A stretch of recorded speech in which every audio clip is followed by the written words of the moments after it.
जय जय शङ्कर हर हर शङ्कर जय जय शङ्कर हर हर शङ्कर जय जय शङ्कर हर हर शङ्कर जय जय शङ्कर हर அத்வைத்தம் தெய்வத்தின் குரல் 4ஆம் பாகம். போர் தீர்ந்து அமைதி காண படிப்படியாய் ஆத்ம நிலைக்கு தொடர்கிறது. திருப்பதி மலை ஏறும்போது அதற்கென்று உள்ள வழியில்தான் போக வேண்டும். இப்படி ஆத்ம தர்சனத்துக்கு வழியாய் இருப்பவைதான் நல்லது என்று சொல்வது. வழி தப்பினால் காட்டிலே புதரிலே போய் மாட்டிக்கொள்ள நேரும். அந்த காடும் புதரும் கூட திருப்பதி மலைதான். திருப்பதி மலை என்று சொல்வது சரியில்லை, திருமலை என்றே சொல்ல வேண்டும். பதி என்றால் ஊர் என்று ஒரு அர்த்தம். சம்பாபதி என்று காவிரி பூம்பட்டினத்துக்கு ஒரு பெயர் கேள்விப்பட்டிருக்கலாம். திருப்பதி என்பது பெருமாளின் ஊர். அந்த ஊர் எந்த மலையில் இருக்கிறதோ அது திருமலை. திருமலையிலேயே ஏதோ ஒரு முறையான வழியில் போனால்தான் பெருமாளிடம் போய் சேரலாம். தப்பினால் காட்டிலே மாட்டிக்கொள்வோம். காடும் திருமலைதானே என்று கேட்டு பிரயோஜனம் இல்லை. நல்லதை போலவே கெட்டதும் ஆத்மாவில் இருந்தே வந்ததுதான், வில்லிருந்தே ஒழிய ஆத்மாவே அல்ல. இரண்டும் ஒரே மாதிரி மாயைதான். இருந்தாலும் திருமலையில் காட்டிலே போவார்களா? இப்படித்தான் ஆத்மாவை அடைவதற்கு சாஸ்திரம் சொல்லும் நல்ல வழியை விட்டு கெட்ட வழியில் போவது. நல்லதை செய்ய உதவும் அதே மனோ இந்திரியங்கள் தான் இந்த கெட்டவற்றுக்கும் காரணம். ஆனாலும் இவற்றிலே போகக்கூடாது. கெட்டது நல்லது இரண்டுமே ஒரே மன மாயையினால்தான் என்றாலும் ஒரே திருமலையைச் சேர்ந்த பிரதேசத்திலேயே சரியான வழியை விட்டு தப்பு வழியில் போகப்படாது என்பது போல நல்லது கெட்டது என்று இரண்டாக இருப்பவற்றில் கெட்டதில் போகாமல் நல்லதில்தான் போக வேண்டும். அப்படி போவதற்குத்தான் பலவிதமான கர்மாக்கள், பக்தி வழிபாடுகள், யோகம் முதலியவை. இவற்றிலேயும் குறுக்கே சில கெட்டவை வரத்தான் செய்யும். மலை ஏறுகிற போது குறுக்கே குரங்குகள் வரும், திருடர்கள் வரலாம், காலை கையை வலிக்கலாம். இப்படி எத்தனையோ இடையூறுகள் சாதனையிலும் வரும். வந்தாலும் திருடமான உறுதியோடு எல்லாவற்றையும் ஜெயித்து மேலே போக வேண்டும். அப்புறம் சன்னிதானத்திலே நாம் போய் வெறுமனே நின்று விட்டால் அங்கே எப்போதும் இருந்து கொண்டிருக்கிற பெருமாளின் தர்சனம் கிடைக்கிறார் போல சாதனை எல்லாம் நின்று போய் கெட்டது நல்லது எல்லாம் போய் ஆத்மா ஸ்வச்சமாய் அனுபவத்துக்கு வரும். 7 மலை ஏறி என்னென்னவோ பாடு நாம் பட்டோமானாலும் முடிவிலே தர்சனம் செய்யும் பெருமாளை நாமா பண்ணினோம். அப்படித்தான் சாதனாந்தத்தில், அதாவது சாதனையின் முடிவில் பெறுகிற ஆத்மாவையும் நாம் பண்ணவில்லை. எப்போதும் இருந்து கொண்டிருக்கிற ஆத்மாவைத்தான் நாம் இப்போது புதுசாக அடைகிறோம். இவ்வளவு சொன்னதில் இப்போது முடிவாவது என்னவென்றால், கஷ்டங்களுக்கு காரணம் காமக்ரோதம் அல்லது குரோதத்துக்கும் காரணமாயுள்ள காமம். அதனால் காமத்தை அடக்க வேண்டும். ஆனால் இந்த காமமும் மூல காரணம் இல்லை.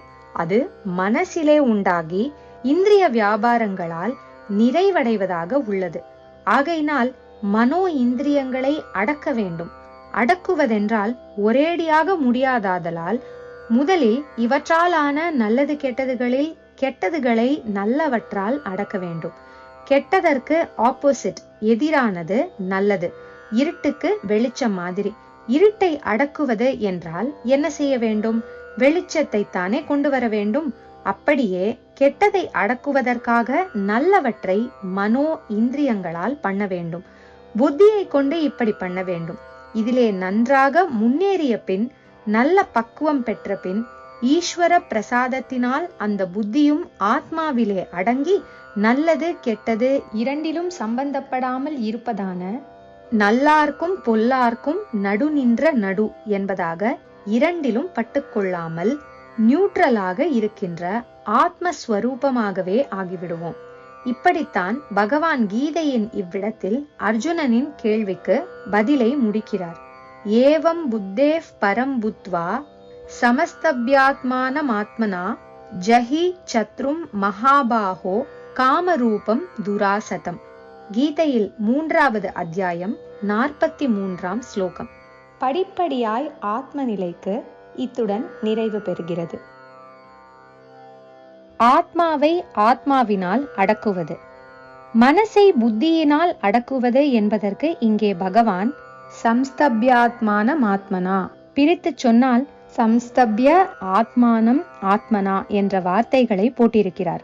இதற்கு நேர் அர்த்தம் என்னவென்றால் ஆத்மாவினால் ஆத்மாவை நன்றாக அடக்கி என்பதே ஆகும்.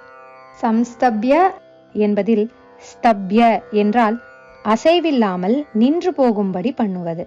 இதனால்தான் அசையாமல் நிற்கிற தூணுக்கு ஸ்தம்பம் என்று பேர்.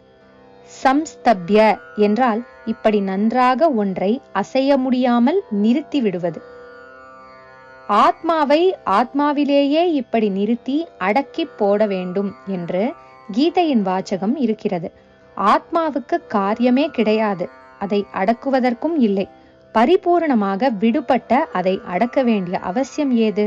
பின்னே ஏன் இப்படி சொல்லி இருக்கிறதென்றால், நான் ஏற்கனவே சொன்னார் போல, நாம் தற்போதுள்ள நிலையில் மனசைத்தானே நம்முடைய நிஜமான ஸ்வரூபமாகிய ஆத்மாவாக நினைத்து கொண்டிருக்கிறோம். இந்த மனசிலேயே கீழான, அதாவது லோயர் மனஸ்தான் சாஞ்சல்யத்தோடு, அதாவது சஞ்சலத்தன்மையோடு கட்டுப்பாடு இல்லாமல் ஓடுவது என்றும், மேலான ஹையர் மனஸ் நிச்சயத்தோடு அதற்கு நல்லதை உறுதிப்படுத்தி கொடுக்கும் புத்தி என்று சொன்னேன். ஆத்மாவினால் ஆத்மாவை அசையாமல் நிறுத்தி அடக்க வேண்டும் என்று பகவான் சொல்லும்போது, அடக்கப்பட வேண்டிய ஆத்மா, அதாவது ஆத்மாவை ஆத்மானம் என்று அவர் குறிப்பிடுவது லோவர் மனசைத்தான். அதை அடக்குகிற ஆத்மா, அதாவது ஆத்மாவினால் ஆத்மனா என்று அவர் சொல்வது ஹையர் மனசான புத்தியே ஆகும். இப்படி அடக்குகிற ஆத்மனா என்பதற்கு ஆச்சாரியால் சம்ஸ்கிருதேன மனசா என்று பாஷ்யம் செய்திருக்கிறார். பரிசுத்தப்படுத்தப்பட்ட மனத்தினால் என்று பொருள். அதுதான் புத்தி. சுத்தப்படுத்த பெறாத நிலையில் மனஸ் கெட்டவற்றிலும் ஓடுகிறது. கெட்டவைதான் அசுத்தி, நல்லதே பரிசுத்தி. நல்லது தெரிந்த புத்தியால் மனசை அடக்கி நிறுத்திவிட வேண்டும். ஆனால் அப்புறம் புத்தியும் அடங்க வேண்டுமே, அதுவும் போனால்தானே ஆத்மா பிரகாசிக்கும். புத்தி தன்னைத்தானே அடக்கிக் கொள்ளுமா? இல்லை. சற்று முன்னாடி மனஸ் தன்னையே எப்படி அடக்கிக் கொள்ளும்? அடங்கணும் அடங்கணும் என்று தவிக்க மட்டும்தான் முடியும். அந்த தவிப்புக்கு இறங்கி ஈஸ்வரன்தான் அடக்கி ஆத்மாவில் கரைக்கிறான் என்று சொன்னதைத்தான் இப்போது திருப்பி சொல்ல வேண்டியிருக்கிறது. அப்போது மனசுக்கு மேல் புத்தி, அந்த புத்தியால் மனசை அடக்க வேண்டும் என்று சொல்லவில்லை. காரணம், மனசோடு புத்தியையும் சேர்த்து தன்னுடைய அங்கங்களில் ஒன்றாக கொண்ட அந்த கரணத்தையேதான் அந்த இடத்தில் மனஸ் என்று குறிப்பிட்டேன்.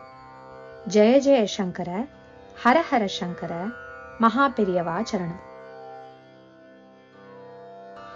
ஜெய ஜெய சங்கர, ஹர ஹர சங்கர, ஜெய ஜெய சங்கர, ஹர ஹர சங்கர, ஜெய ஜெய சங்கர, ஹர ஹர